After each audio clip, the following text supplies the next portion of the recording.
విలువలు, క్రమశిక్షణ, ఇదే మెయిన్. అవే ఉంటాయి విజేతలు, ఇంకేం ఉండవు. చాలామంది పాపం ఏదో మితిమీరిన కోరికలతో ఆలోచనలతో ట్యూషన్లోకి వచ్చేయడం, ఒక నెల చేరడం. ఏమ్మా మానేసామంటే రోజు టెస్ట్ పెడతారంట, డైలీ టెస్టులు పెడతారంట. Silly reasons. మానేసామంటే ఒక బలమైన కారణం ఉండాలి. కానీ సంతోషం ఏంటంటే ఏ విద్యార్థి కూడా మన దగ్గర నుంచి మానేసిన వాళ్ళు ఒకటి మాత్రం చెప్పరు, ఆడ చదువు చెప్పలేదండి మాత్రం చెప్పరు. అదొక సంతృప్తి నాకు. పాపం వాళ్ళ మనస్సాక్షి తెలుసు కదా. ఎవరు కూడా బయటికి పోయి విజేత ట్యూషన్లు ఎందుకు మానేసామమ్మా అంటే ఆడ ఏం చెప్పలేదండి చదువు అని మాత్రం చెప్పలేరు. పాపం ఒకటే చెప్పుకుంటారు వాళ్ళు. డైలీ టెస్ట్ పెడతారంట, ట్యూషన్ రాకపోతే ఆయన కొడతాడంట. మరి వాయిస్ రికార్డులు గ్రూప్లో మా పేరుతో సహా పెట్టి ఆయన పెడతాడు, ఏమ్మా నువ్వు రాలేదు ట్యూషన్కి అని చెప్పని. ఇట్లాంటివన్నీ కొద్దిమందికి నచ్చకపోయిండొచ్చు.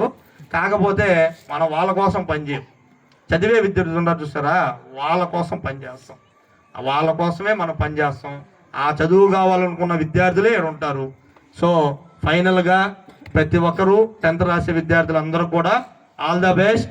అదేవిధంగా ఏదైతే మనం మన ఆదిఫాకి ఇవాళ ఇచ్చిన ప్రైజ్ మనీ నెక్స్ట్ బ్యాచ్లో కూడా ఇంతవరకు చెప్పా 1, 2, 3 ఎంతమంది పోటీ పడతారో పడండి. ఎంతమందికైనా ఇవ్వడానికి రాజు సారు విజేత టీం రెడీ. ఓకేనా? ఓకేమ్మా.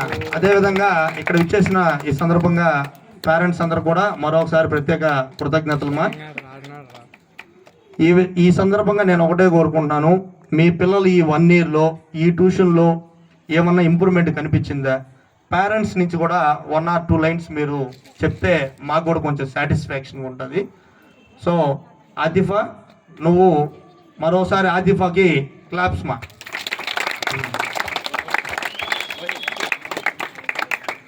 రా